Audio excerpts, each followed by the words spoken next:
Well, good morning here on this Tuesday. It is February the 10th. We're glad you're joining us for today's edition of Catch Up Quick. I'm Will Puckett.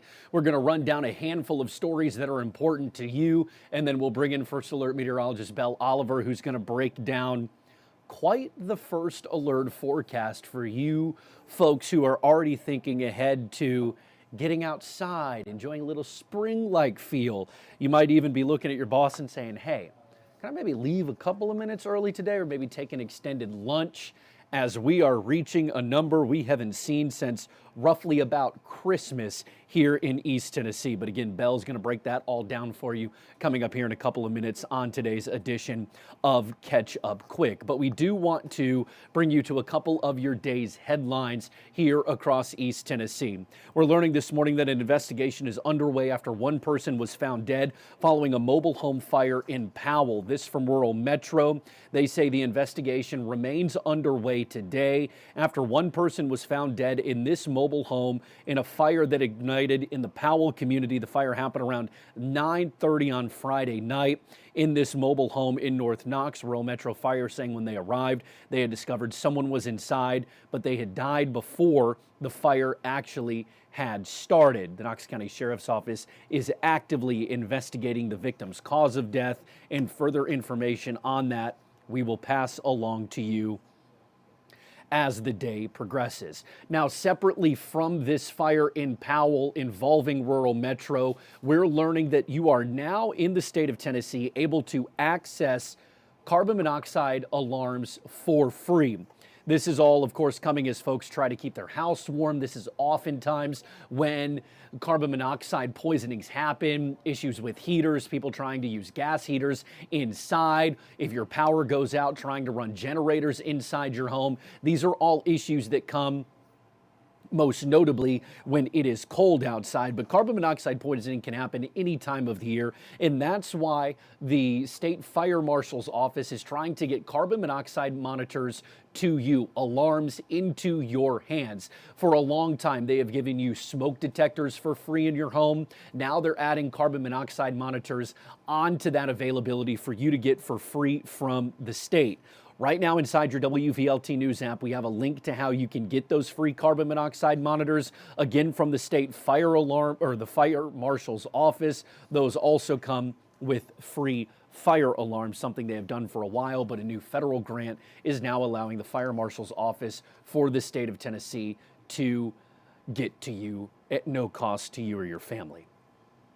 Well, something making waves across East Tennessee right now, Morgan County Schools has taken a large step at banning metal cups and metal water bottles. We're talking Yetis, those Stanley Cups, not what they're giving away in the NHL for the best team in the series, but the water bottles that you see oftentimes being carried by people nowadays. Morgan County Schools have banned those from the classrooms. They're saying it's to support safety and campus security. This will go into effect on February 23rd. Trying to do my math roughly here, I believe that is 2 weeks from today when that is going to go into effect in Morgan County Schools.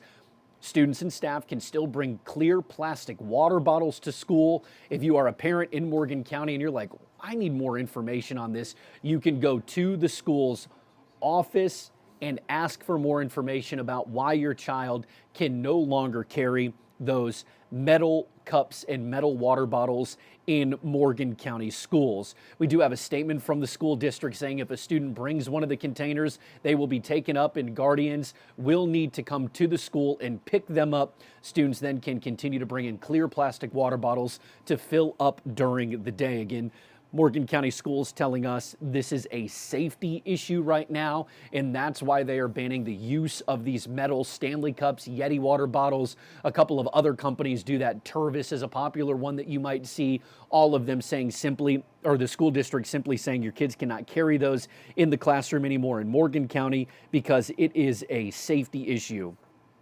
If you live in East Tennessee and say, well, my kid doesn't live in Morgan County, you can still use those metal water bottles, but oftentimes we see one school district take up an issue like that and say no more. Oftentimes other school districts follow, Morgan County being the first. We'll see if any others across East Tennessee decide to follow Morgan County's lead.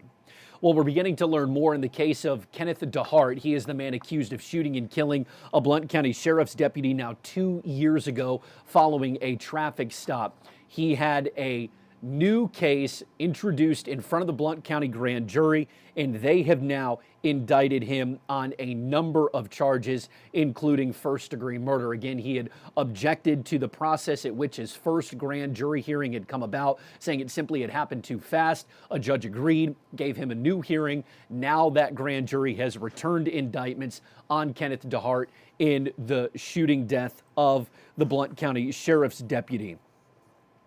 All of this now is moving forward. We know Judge Tammy Harrington has granted him a new preliminary hearing last year, saying again he was not given enough time to hire a private lawyer to represent him instead of being represented by a public defender. He is the man who is accused of shooting and killing Blount County Sheriff's Deputy Greg McCowan during a traffic stop and injuring his partner, Deputy Shelby Eggers, during that traffic stop. DeHart, who drove away from the scene, we can see from body camera and dash cam footage from the scene as Eggers was trying to treat herself and her partner, Deputy McCowan, as they awaited for backup. He was taken into custody after a 5-day-long manhunt. He was taken into custody in East Knoxville, and DeHart is now expected to be arraigned in court next week. Important to note, as it was the first time around, he is now the death penalty is being sought in this case.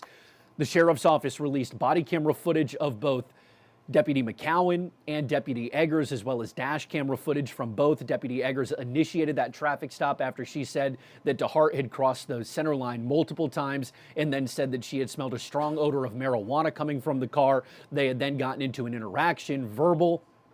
When Deputy McCowan arrived on scene, then DeHart was tased.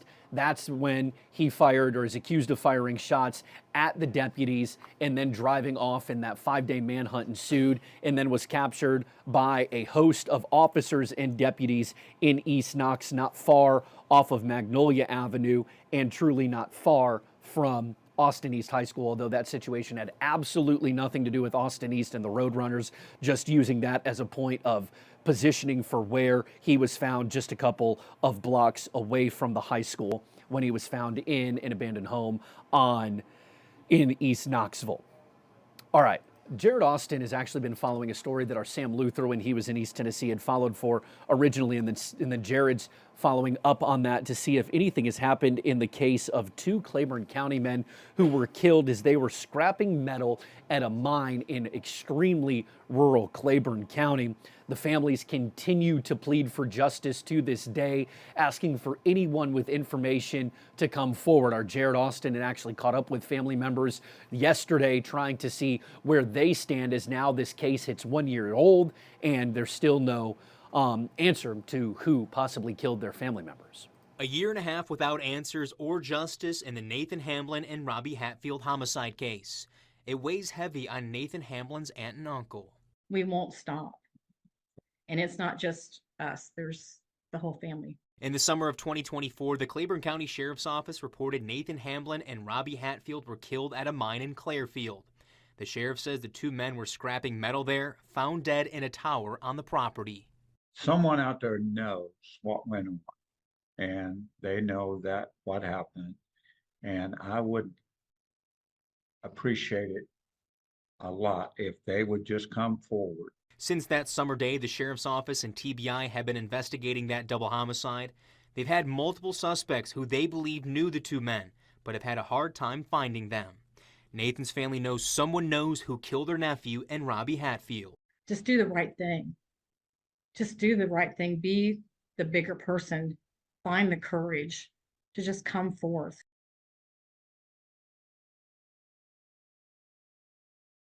A year and a half without answers or justice in the Nathan Hamblin and Robbie Hatfield homicide case. It weighs heavy on Nathan Hamblin's aunt and uncle. We won't stop. And it's not just us, there's the whole family. In the summer of 2024, the Claiborne County Sheriff's Office reported Nathan Hamblin and Robbie Hatfield were killed at a mine in Clairfield. The sheriff says the 2 men were scrapping metal there, found dead in a tower on the property.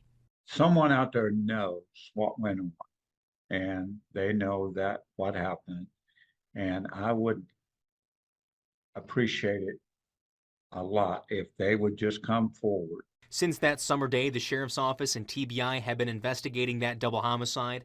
They've had multiple suspects who they believe knew the two men, but have had a hard time finding them. Nathan's family knows someone knows who killed their nephew and Robbie Hatfield. Just do the right thing. Just do the right thing. Be the bigger person. Find the courage to just come forth. They've even gone as far as working with the Hatfield family and are now offering a $2,500 reward to help find Nathan and Robbie's killer.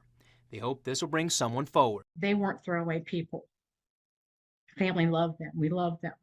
And they deserve justice. We deserve justice. The family remains determined they'll keep fighting for answers until they find out who killed Nathan Hamblin and Robbie Hatfield.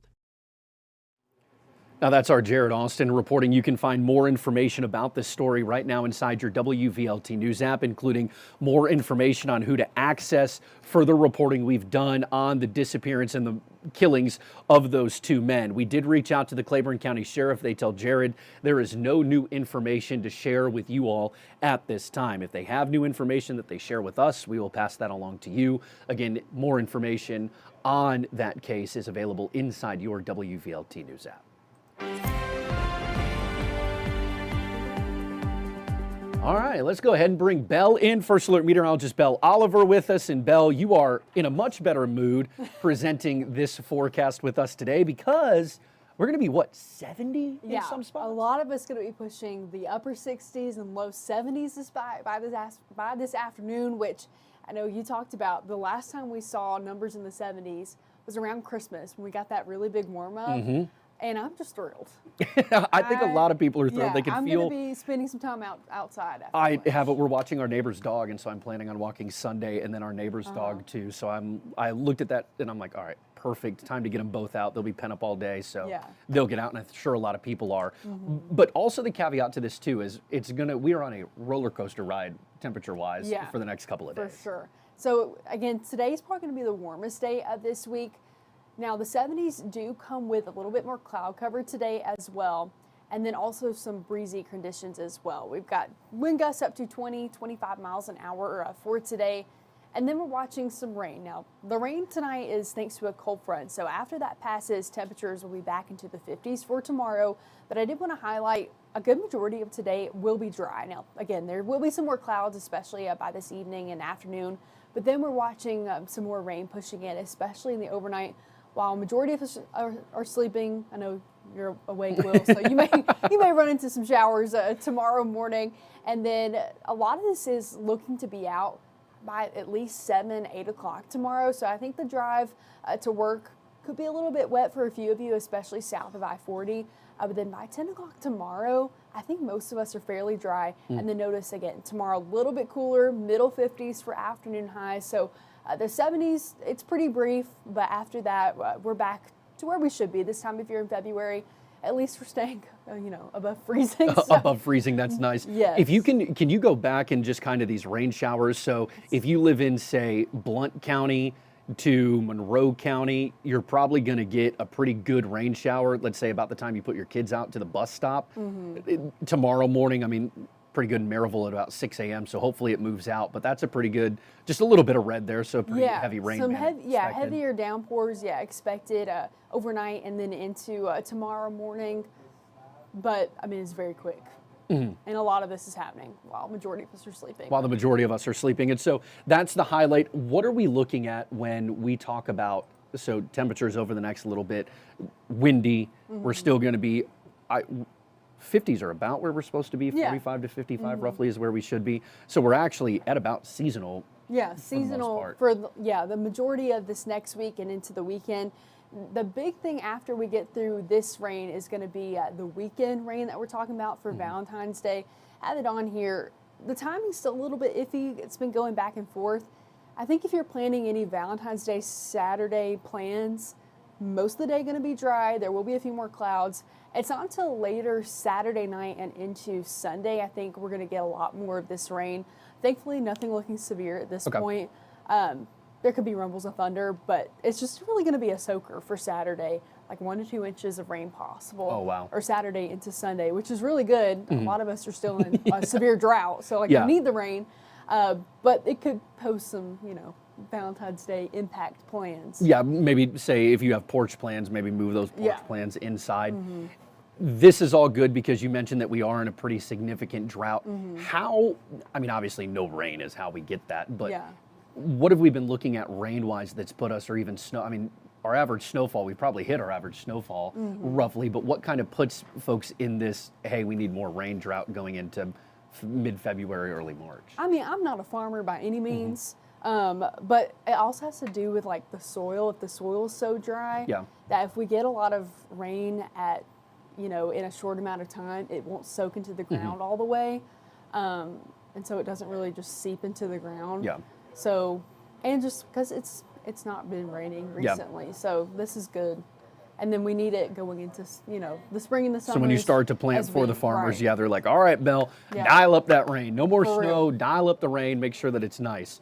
All right, anything else as far as temperatures, not making you commit to something long range, anything people that might be your next headache on social media that y'all are watching? Yeah, I think next week there are a couple trends going back up into the 60s, so possibly warmer into next week. Awesome. Belle, thank you. You know what, let's stick around because let's talk about one of our favorite people in our newsroom. Let's listen to this, and then Belle and I will talk a little bit more about it on the other side. I'm going to present the 25-26 Big Orange Tip-Off Award, Person of the Year Award, to Mr. Rick Russo.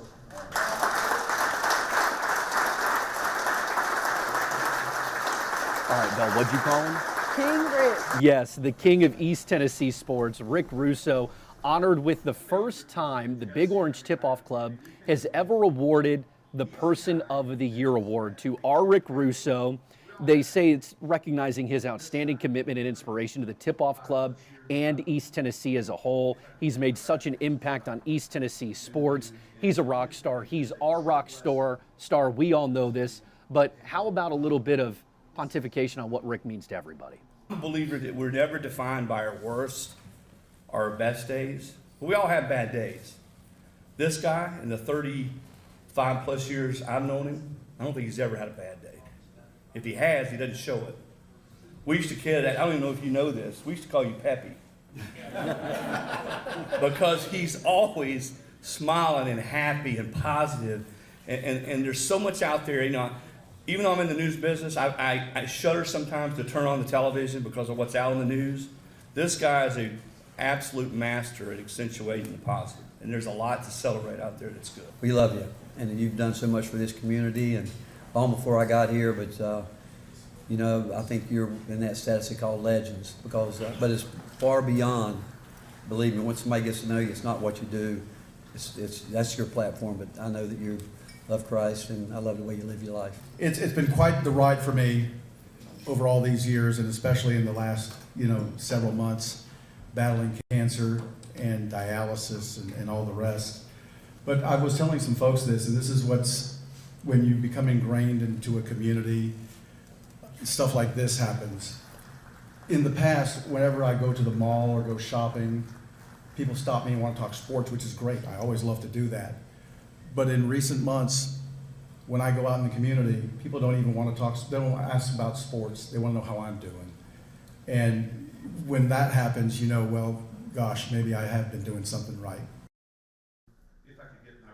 And Rick does it right all the time. We're happy that he's back in our newsroom. We're happy that he's building on the good days, and now everybody is seeing the great stuff that he does.